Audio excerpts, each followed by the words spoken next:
Was there an Adam? Was there an Eve?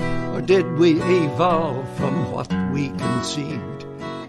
Either way, we got what we needed when the sun shone down on the Garden of Eden.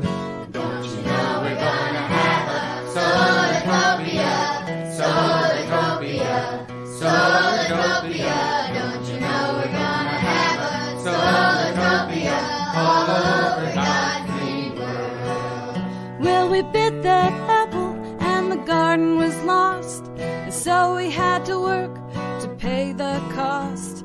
And so we went digging into the ground and started to burn many things we Oh, yeah. We started to burn too many things we found. That's the divine Dar Williams saying with the legendary Pete Seeger and David Burns, not the talking head David Burns, who wrote the lyrics to that song, except for the one word, Solartopia, which I wrote. I'm Harvey Sluggo Wasserman. We're here at the Progressive Radio Network with the Green Power and Wellness Show. This coming to you from Solartopia. I happen to be in Los Angeles with the wonderful Jean Sue, who's in Washington, D.C. How you doing, Jean? All right. Not as sunny as California. Oh, yeah. Well, your smile's pretty sunny. And this is the first PRN show, the first Green Power, Solartopia, and Wellness show that I'm doing on Zoom. Because last week the telephones were all over the map, and I love Zoom. I get to see who I'm talking to. And we got Joel Segal talking to us from Charlotte, North Carolina. How you doing, Joel? Life is very, very beautiful. I'm glad that you've got Jean Sue on today. I think she's outstanding activist for the earth and for the people. So she's that new generation of leaders that we have to lift up. Absolutely. And we got Mark Karlin. Mark, you with us?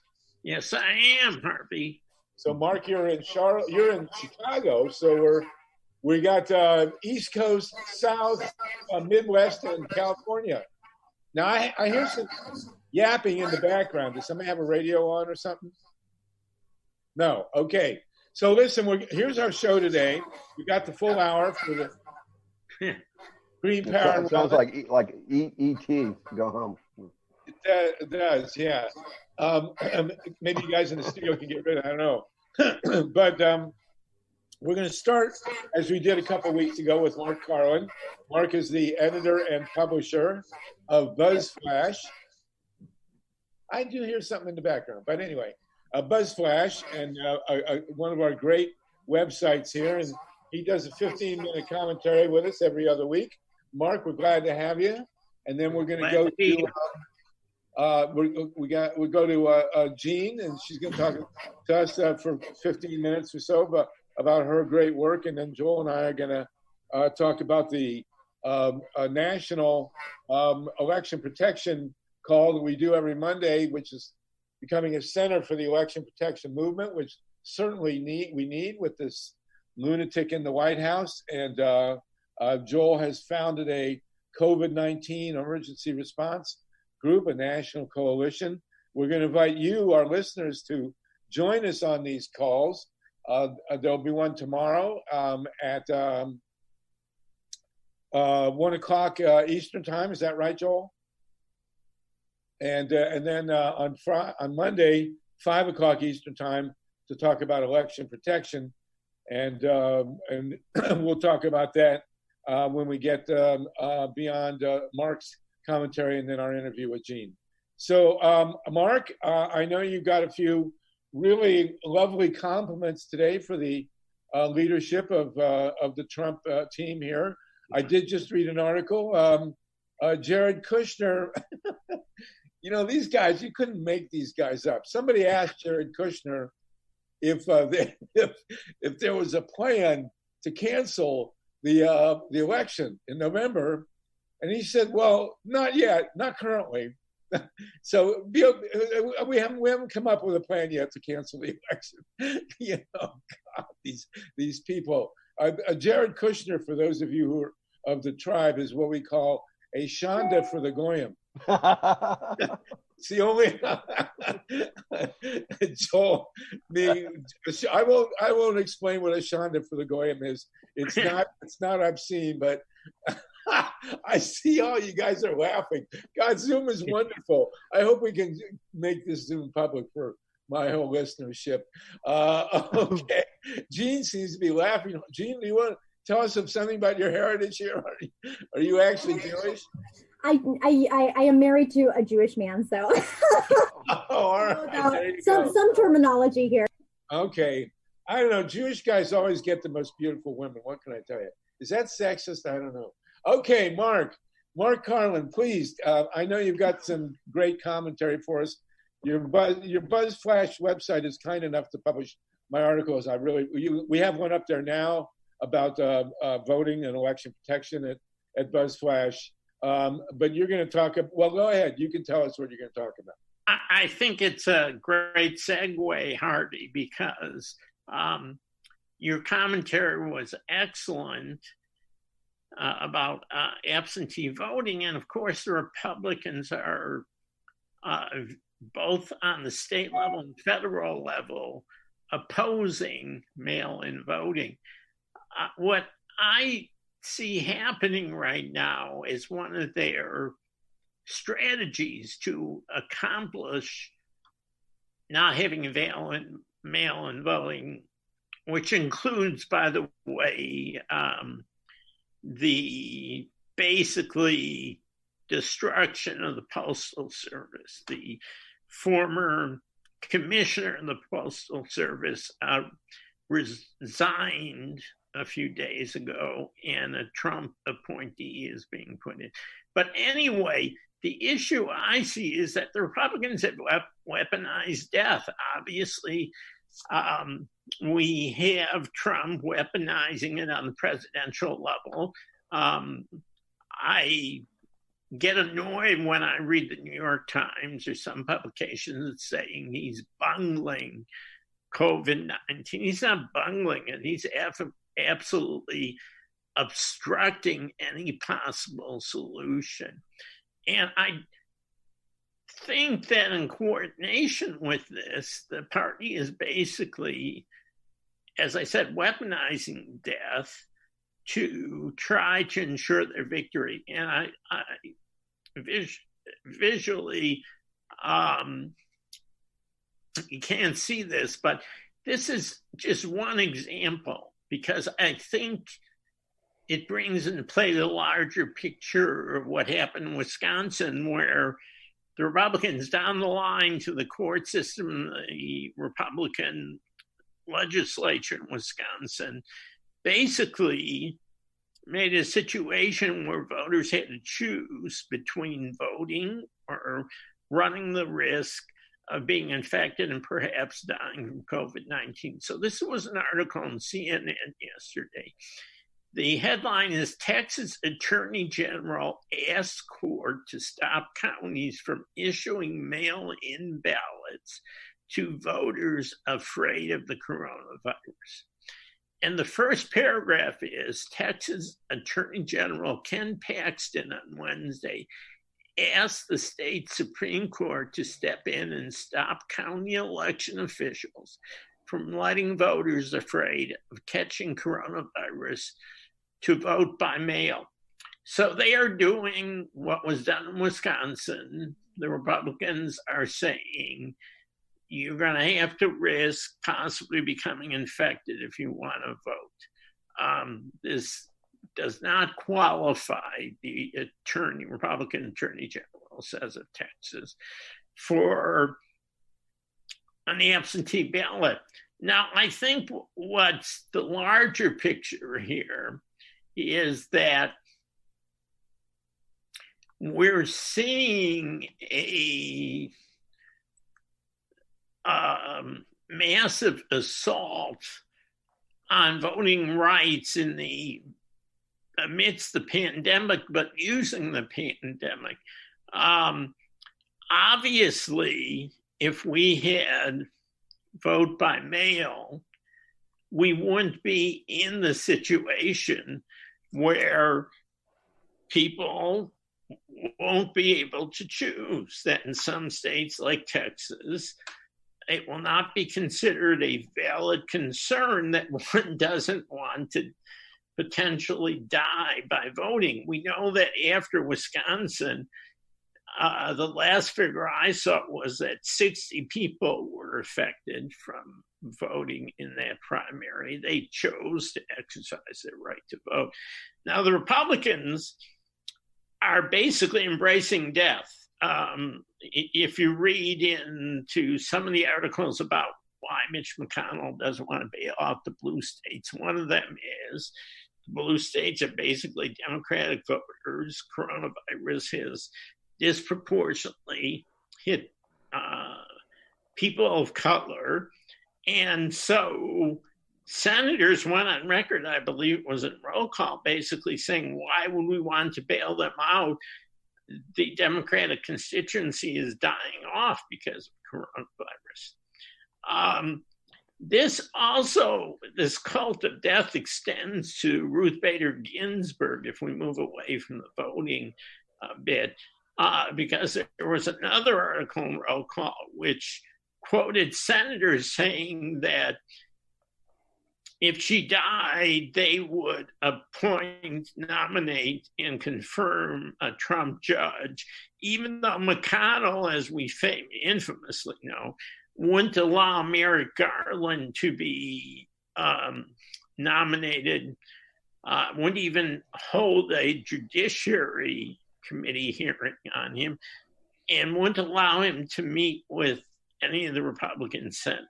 So they are doing a death watch on Ruth Bader Ginsburg and gloating about it, saying that they'll probably be able to, she'll die before the election, and they'll be able to confirm another right-wing Federalist judge. So I think the Republicans just have basically fully embraced this cult of death, because it will give them, and they feel, an advantage at the polls. And one more thing I'll say is that just yesterday, it's on BuzzFlash today, as is the story about Texas, the Supreme Court in the state of Wisconsin, which is still 5-4, sort of right-wing Republican, it was about to become 6-3, but the liberal judge won in an enormous surprise in that deathly election. But the Supreme Court yesterday, 5-4, said that the Republican legislature had sued to have the Supreme Court rule that the shelter-at-home order of the governor of Wisconsin, who's a Democrat, was invalid, and the Supreme Court agreed with these Republicans. So once again, they're going to be spreading coronavirus and upping the infection and death toll. And this has simply become, they have no empathy for the people dying and suffering. It's simply become a tool for them. Death has become a tool for them to maintain political power. Okay. And they're using it in many different ways. Well, Mark Karlin, editor-publisher of BuzzFlash, a truly great website, and everybody should go buzzflash.com. You're labeling the Republicans a cult of death is, I think, exactly where we're at here. I mean, the Nazis were a cult of death, and I don't see, people ask me, what do I think of, in a hostile way, what I think of Trump, and I said, well, what do you think of Hitler? And I think that you're labeling them a cult of death is really important, and it's right on the money. I will never forgive Barack Obama, by the way, for not using a recess appointment to put Merrick Garland on the court. He could have done it, and he should have done it, and forced them to pull him off. But nonetheless, you're right. There is a death watch for Ruth Bader Ginsburg. I'm sure all these lovely so-called Christians go to bed every night praying that she dies, and this, and you're exactly right about weaponizing the pandemic. There's no doubt that they're doing that. And we have to understand, and I'll talk with Joel later about this because of our focus on election protection in our Monday 5 p.m. call, is that the plan, which Kushner sort of waffled about, is not to cancel the election outright. It's to kill the Postal Service and make vote by mail impossible. I mean, that's what they want to do. There's one other key point that has been brought up. Tom Hartman brought it up, and I saw it brought up in another commentary the other day, which is there is a provision in the Constitution that allows state legislatures to basically preempt a popular vote and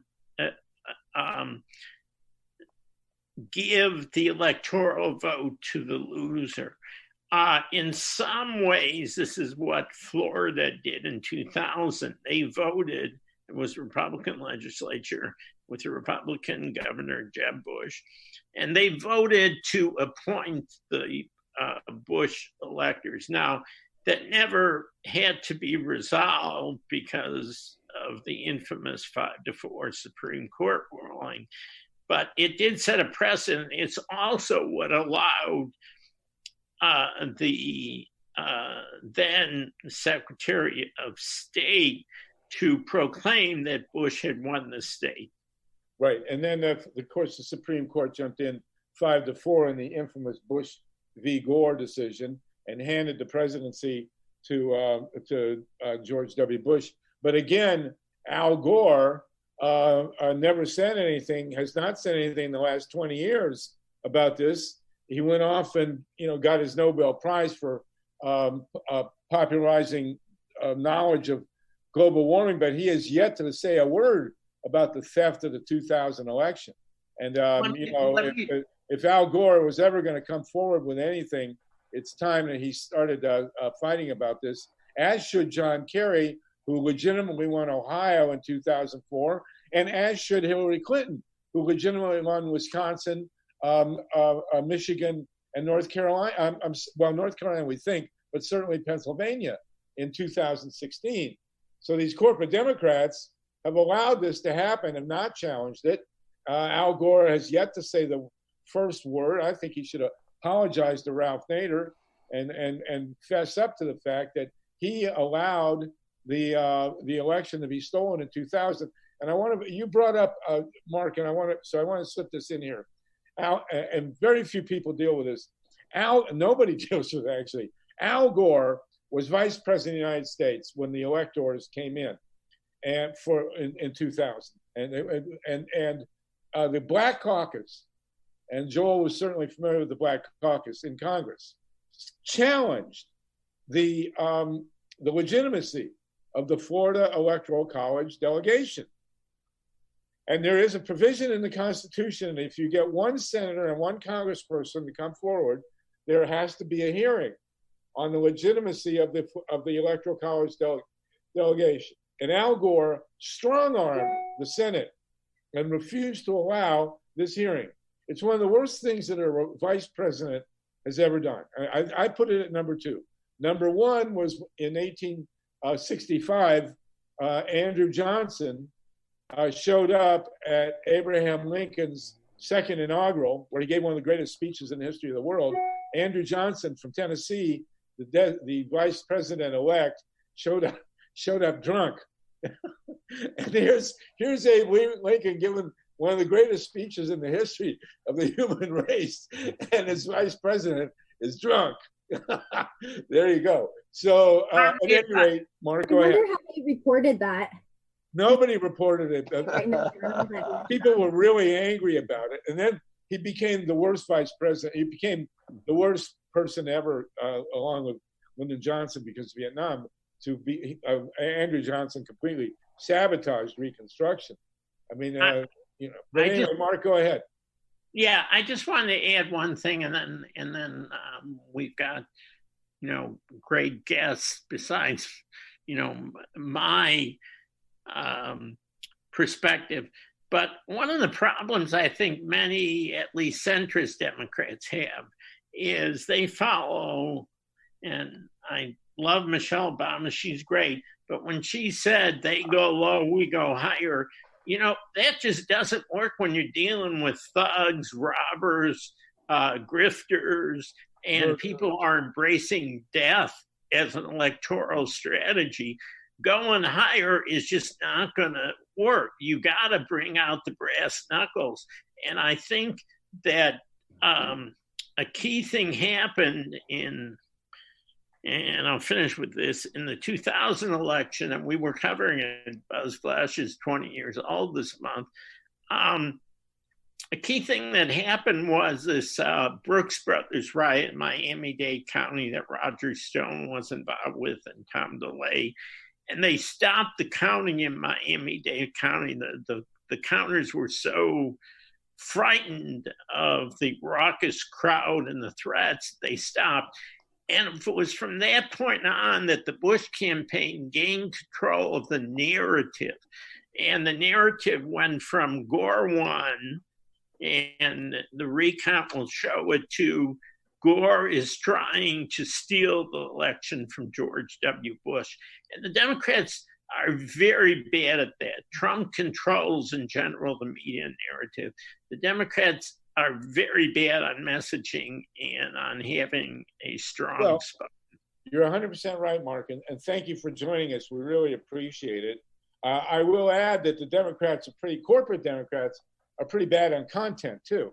And you know, Nancy Pelosi has just put forward this $3 trillion bailout, and it's another corporate bailout. I mean, it's not going to help working people. I mean, they just abolish student debt and establish Medicare for all and abolish medical debt.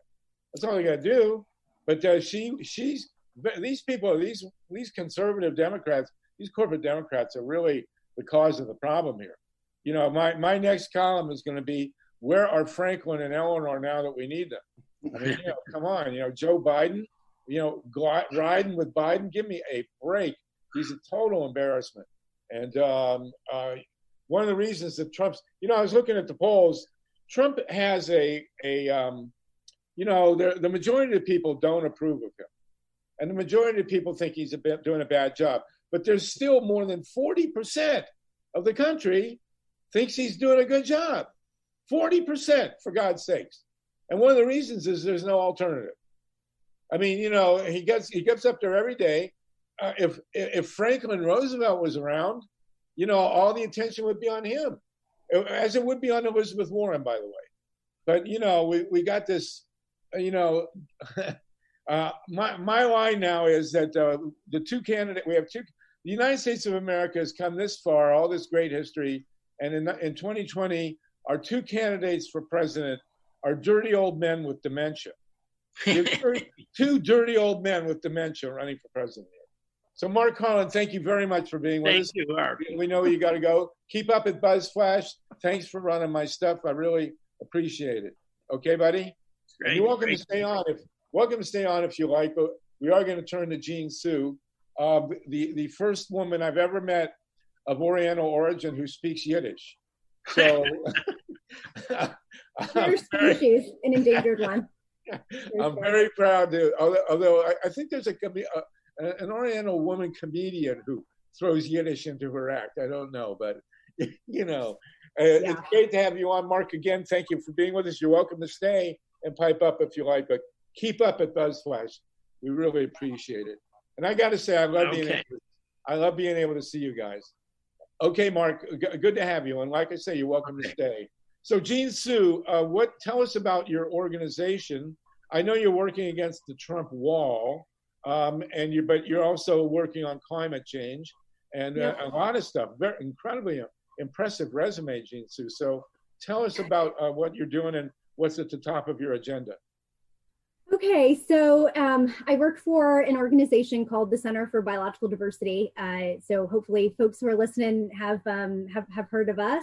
We've been around for 30 years and still are at the forefront of endangered species protection. But our work is also about climate change, about fighting fossil fuel companies with litigation, And now my team is on the energy justice side, and we're working to deploy as much distributed solar power as possible and basically get the transformation that we need to beat the climate emergency with distributed solar. So distributed solar primarily is rooftop. And rooftop and community solar. Community solar. Yeah, so non-utility solar. And I think so much kind of emphasis has always been on utility scale stuff.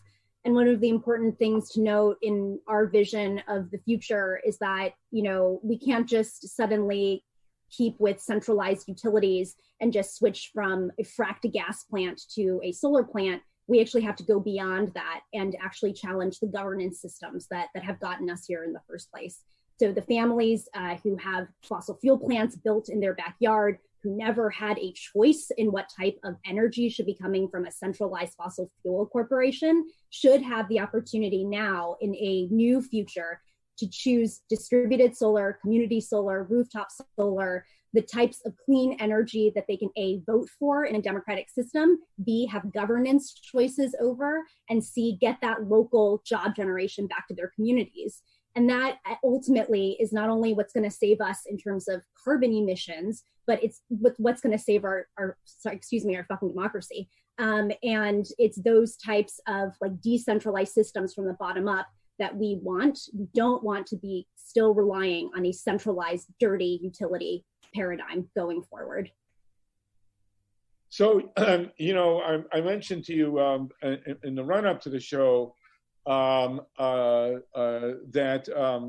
Michael Moore's movie, which has gotten 6 million views, but in the long run, I don't think it's going to hurt us. It's sad because Michael Moore has been a national treasure, and this really sullies his reputation because there's so much stuff in it that's inaccurate. And so, I mean, just flat out inaccurate, not just opinion inaccurate, just flat out wrong. And they did a whole shtick on attacking solar, just completely wrong stuff. And they completely omitted exactly what you're talking about, which is distributed solar. Now, to me, and you know, I've been involved. I was on a hippie farm in 1973, and they came into town and wanted to build a nuclear power plant. And you know, we were anti-war activists and civil rights activists, and I had actually. This is one of those. There's a Yiddish term called beshert, which means it's fate, right? So when I was bar mitzvahed in 1959, I got from the Schachters across the street. My gift from them was a Walt Disney book called Our Friend the Atom, and so I read Our Friend the Atom when I was 13, and I did a report in junior high on nuclear power, which I cribbed from this book. And so from the time I was 13, I knew how a nuclear power plant worked. Yeah. And if you'd asked me between 1959 and 1973 about nuclear power, I'd have told you it was the greatest thing that ever happened. But then when they came into the town, it was the war and all this stuff, and we just said, to hell with you. So we were asked at the time, if you don't have nuclear, what are you going to have? And we said, we had no idea. We said, solar energy, that'll work.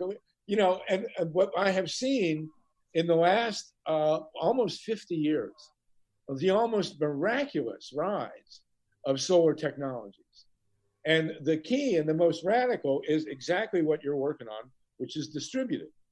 Because distributed means that it's controlled by the community. So what do you do for distributed solar energy?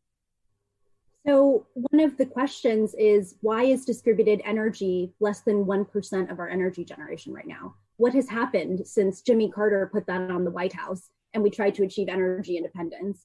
And one of the answers to that is that our corporate utility system of energy has actually actively blocked and obstructed distributed solar.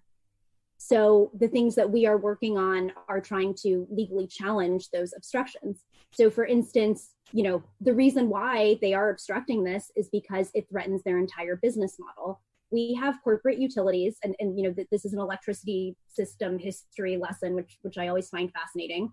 The government, you know, it was too expensive for the government to provide electricity. And this is back in the early or mid 1800s, essentially, And so they needed capital, which they didn't have, and somebody else to build it for them. So they made these monopolies that we have today, still these monopoly contracts, where they said, we can't afford this, but what we can do is give you, as a corporation, the ability to have a monopoly over territory and to basically supply electricity, but you have to ensure that those rates are at a point that is still reasonable and affordable. And at the end of the day, you need to act in the public interest.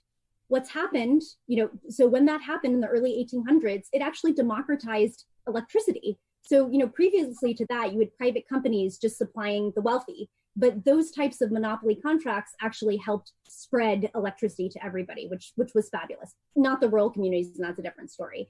But fast forward 100, 200 years later, and we have the system that we have now, which is corporate utilities, some of the largest corporations in this country, using fracked gas and coal to supply our energy, raising rates every year because the only way they can make money is to keep building infrastructure. So they need these coal plants and frack gas plants. And basically the question is, are you working in our public interest if you are intentionally exacerbating the climate crisis?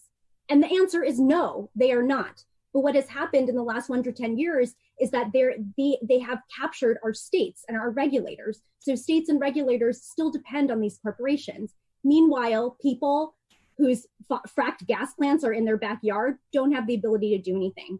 And there are so many obstructive policies that are being put out there to stop them from getting rooftop solar. Some of them are purely in most of the states in the South.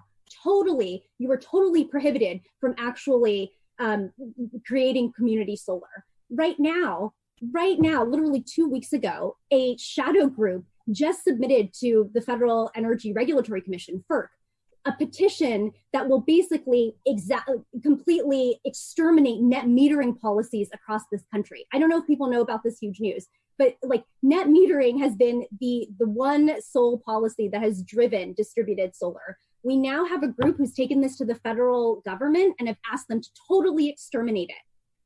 So these are the attacks that are happening on energy. And so when you think about our democracy and clean energy and our climate crisis, we are up against corporations and corporate politicians and everyone who are actively not acting in the public interest for us. They are raising our rates and cutting off our electricity to keep pumping out fossil fuels and fracking our land and poisoning our water. So these are the issues that we're dealing with. And, the fight for democracy is the same fight for energy independence and for energy freedom, for clean energy freedom. You have, I want to talk more about that in a minute, but you have a push in the Congress for a moratorium on utility cutoffs. Can you tell us about that? Yeah, so one of the things that we knew coming into the crisis automatically was that families were really scared that their power and their water and their broadband would be cut off because we are facing an unprecedented economic situation of unemployment. And the people who are employed are the frontline workers and people of color who are disproportionately dying from this crisis because they are shouldering the entire burden of this country as it moves forward. And so we automatically mobilized with our partners. It turns out that only 40% of states actually have protections against shutoffs for water. So that means water is life. Water is also the #1 defense against this COVID crisis. And water utilities unfortunately are not in a great economic situation. So they have had to cut off water. The Navajo Nation is suffering from no water. And so, we need to push for a moratorium on stopping the shutoffs of these basic human rights of water, power, and broadband. We all know how important electricity is. And as the heat gets harder and it gets warmer from the climate crisis, families are dying every year from the climate crisis because of heat strokes. The fact that, they will not have electricity during this COVID crisis is fatal to them, especially because of what's going on with the climate crisis. And finally, broadband, the reason why that's so important is because it's not a luxury item. It is actually the way that people are being schooled right now. Children have schooling opportunities. So by cutting off broadband from already disproportionately disadvantaged folks means that you are setting a generation back of Black, Brown, Indigenous, and other communities of color. So that's why we absolutely need a moratorium on these shutoffs. And I know that we just talked about, Mark and you were just talking about the, Speaker Pelosi and everybody in the House. What has been amazing is that we mobilized around 830 organizations across the spectrum. So we're talking about, not only clean energy folks and environmental justice folks and consumer rights folks, but human rights, civil rights, democracy groups. All of these folks came together to mobilize for this moratorium on a shutoff. And we actually got it into the House bill. So the House bill that just came out yesterday has this. It is amazing. And we have to thank Speaker Pelosi for this and other Democrats who have actually fought for providing basic human rights still during this era. And we'll see whether, how we're going to get Senator McConnell on board with us. But, I think, Mark, what you were saying is really critical. The fact that Mitch McConnell can vote against this is why is supplying and providing basic human rights a partisan issue in this country? And that is the crisis that we're talking about. And Mark, you are right in saying that if they view this as partisan and they will shut off power, water, and broadband from people, they are killing people. And that is just on the drumbeat of the death cult that you were talking about. Question. Congratulations on getting that in with Nancy Pelosi, and I'm glad it's a part of the bill. Mark, did you want to say something? Yeah, I wanted to ask you. I mean, I'm inundated every day in the Trump sociopathic world of madness and McConnell's corporate partisanship. How there was a New York Times article, it's up on BuzzFlash today, that at least for the moment, renewable energy is either eclipsing or close to eclipsing coal. It's over. We now get more. We get more energy from renewables now than we do from coal. But given the Trump's obsession with propping up and bringing back subsidies to coal and to big oil, Gene, how are we, how do you think it's going to play out in terms of maintaining that edge that renewable now has?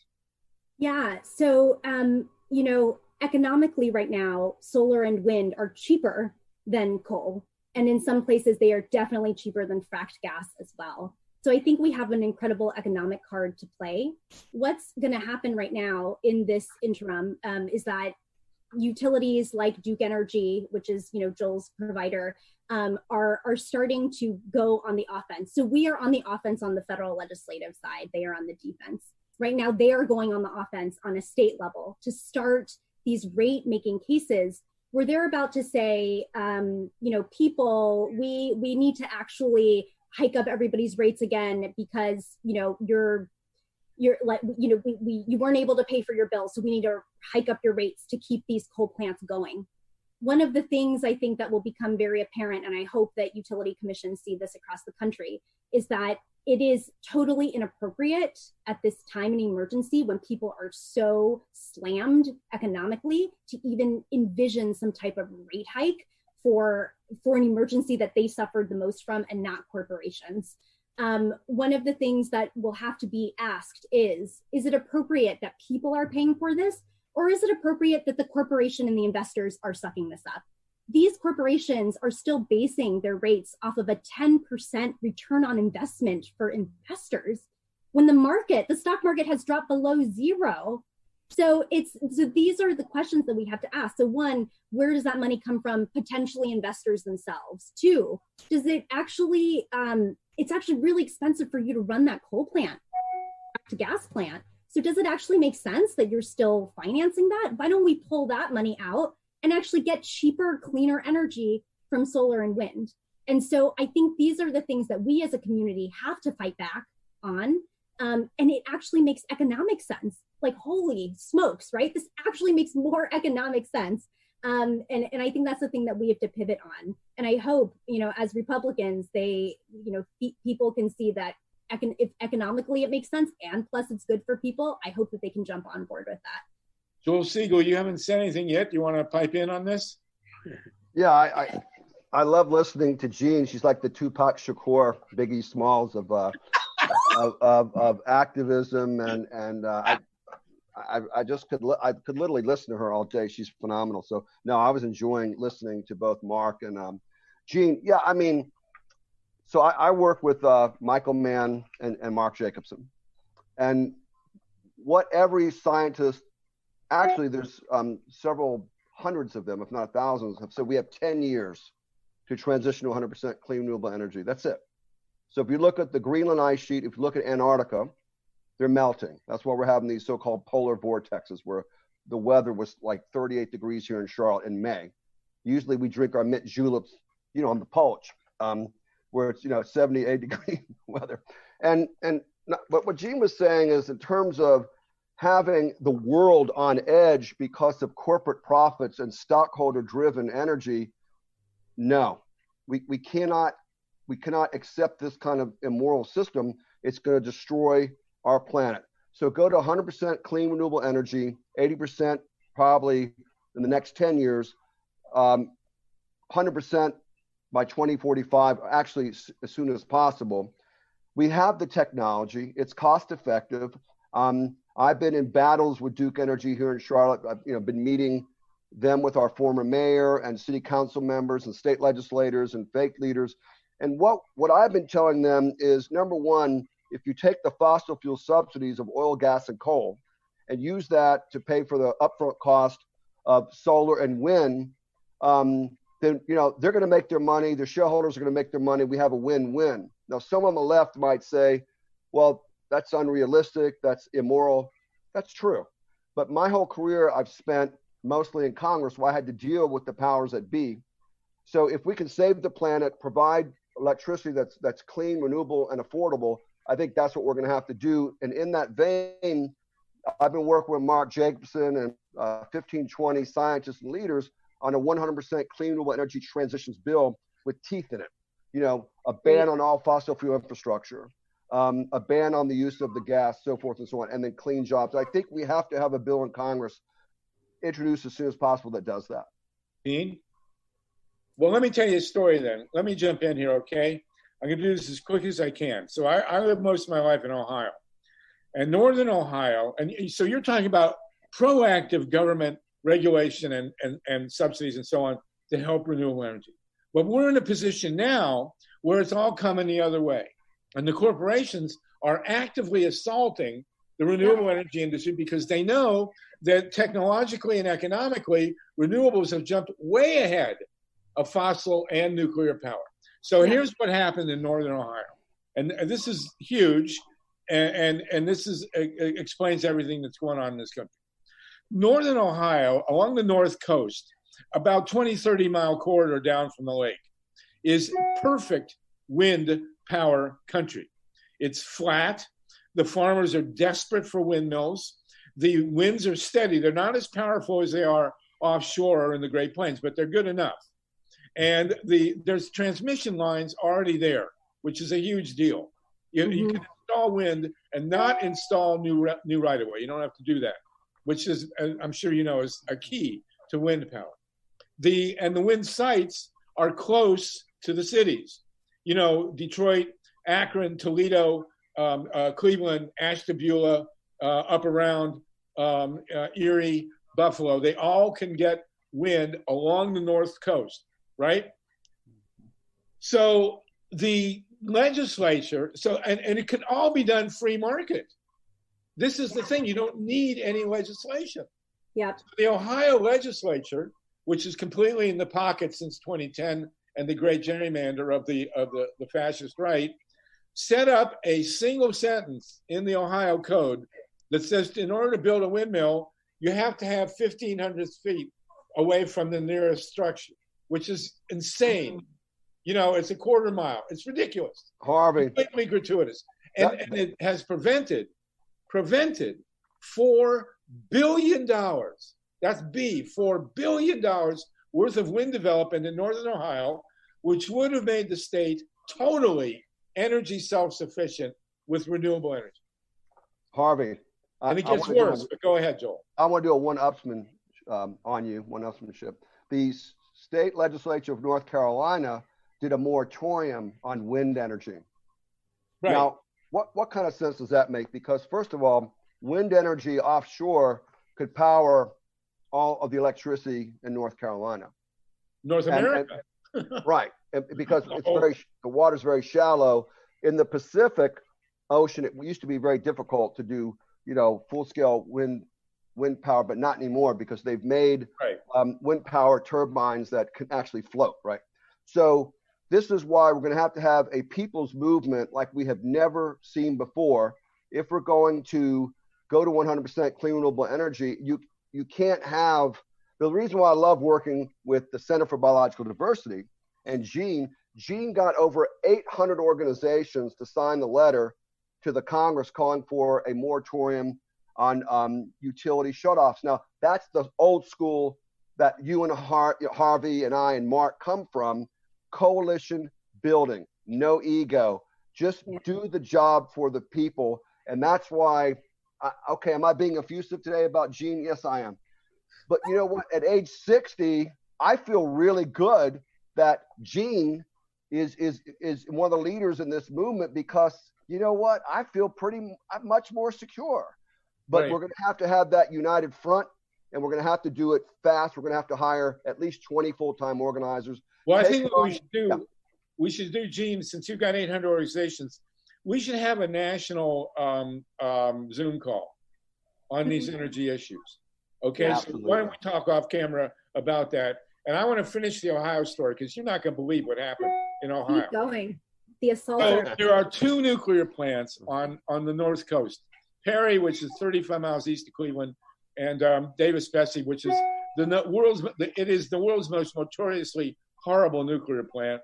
It's famous worldwide. I won't go into the detail, but it's held together with chewing gum, this nuclear plant.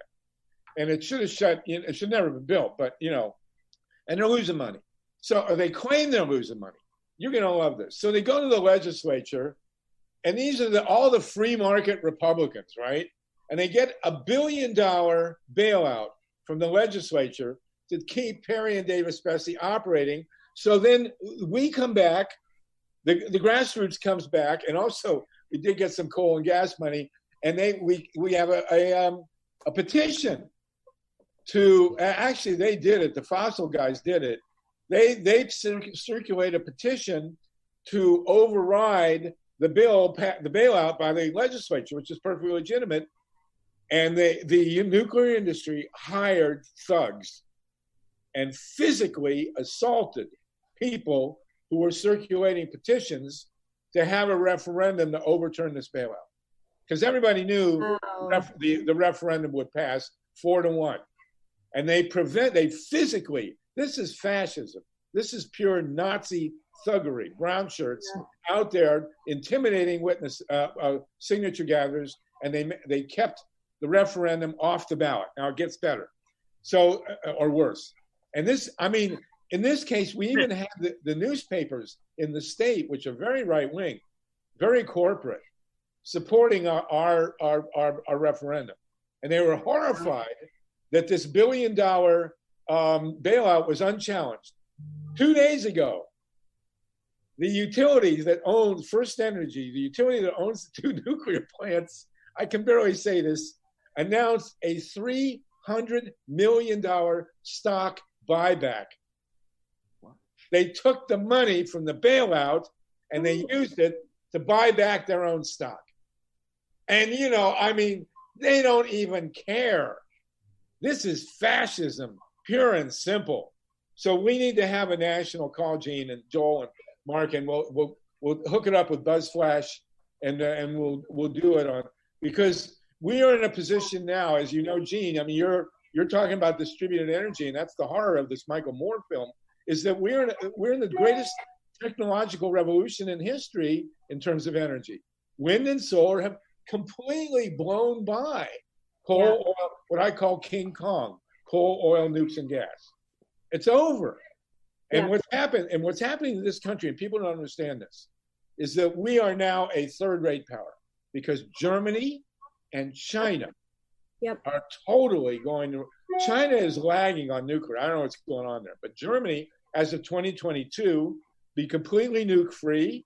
They will be 100% green by the end of the decade. They're going to blow everybody away. They will have zero energy costs, for God's sakes. Nobody's going to be able to compete with Germany. You know, it's insane. Well, anyway, before we're going to run out of time, Gene, I wanted to ask you your work against the wall. We didn't get to that. Can you tell us real quick what you're doing? Yeah. So the center has been one of the engines of suing the Trump administration for construction of the wall. I am the lead attorney on a Supreme Court case challenging the wall right now. So the Supreme Court is basically, by June 25th, they're going to consider whether to take the case or not. And we're, interestingly enough, the center is arguing just, a lot of kind of deep constitutional questions. So I don't need to go into that because that might bore people. But it is like a deeply concerning constitutional crisis right now with how the wall is being built. And it endangers all communities who have no say anymore in wall construction, as well as the species there who are also going extinct literally because of the wall. So happy to talk more about it, but it is such incredible tragedy, and it's just been an incredible experience, talking just from a heart-to-heart experience about organizing with immigrant rights groups and human rights groups on the ground, and we go out there a lot for just for a ton of site visits. And the last time I was there, we I always start crying but we saw a family from Guatemala get detained right on the spot with two little girls who were 4 and 5 years old, who had not slept, ate, drank for days. And it's the borderlands are just so heartbreaking. Kids are still detained, and I can't believe this country. I can't believe it. And like ecologically, it is one of the most like incredibly important parts of this continent. So we're going to run out of time, Gene. How do people get a hold of you, Jean Sue, and your organization and your contacts?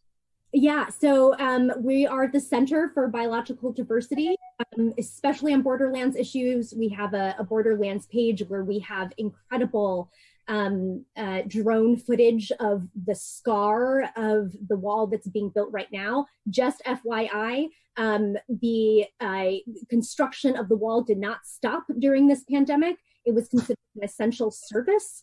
And, the people who are, on the lines are communities of color and migrant workers who are building this and putting their life out there on the line. And they have also exposed the virus to so many of the communities on the borderlands. So it's just absolutely ridiculous. Please visit our site. Please visit our borderlands work. It is so important that we organize and sue the hell out of this administration to stop construction. Jean, what is your contact again? Your website? www.biologicaldiversity.org. Okay, very good. It's quite astounding. I mean, this is it for this country. This is the payback for 230 years of empire. This is all about empire. And, this is the classic demise of an empire. You look at Rome, you look at Greece, you look at Babylon, all the countries in Great Britain, all the countries that have gone off and conquered other countries, it comes back. And Donald Trump is payback for all the horrible dictators that we've put in power over the past 200 years. Joel, you want to chime in real quick? When Jean was talking about the wall. Before you do, I want to make sure, Mark Karlin, you're still on. You're at buzzflash.com. people can write you at buzzflash.com, right? Buzzflash@buzzflash.com is the email address. Buzzflash.com is the site. Okay, very good. Okay, Joel Segal, tell about your conference tomorrow, and also the election protection Zoom call on Monday, if you would. Sure. From 1 o'clock to 2:15 Eastern Standard Time, we're going to have a national Zoom town hall meeting with Senator Jeff Merkley, Rashida Tlaib, Representative Rashida Tlaib of Detroit, who took my old boss's spot, and she's doing a great job, and Jean Sue, Food and Water Watch, former Mayor Jennifer Roberts, and Domingo Garcia, the president of LULAC, on what are we going to do as a grassroots people's movement to get a COVID-19 emergency New Deal. And how do people plug into that? What they can do is, they can literally Google the COVID-19 emergency response group. That'll take you right to the web page. Okay. And, so folks, tomorrow at 1 o'clock Eastern time, and go to what you said, Joel, and join in this call. And then Monday, same deal at 5 o'clock Eastern time. And then we're talking about voter rights. Now, how do people plug into that? You want to go ahead and give that information, Harvey, since you were the leader of that. Actually, people write me directly. Solartopia@gmail.com. Solartopia@gmail.com. Write me directly, and I'll plug you into both calls. And we want you on board. This is a big deal.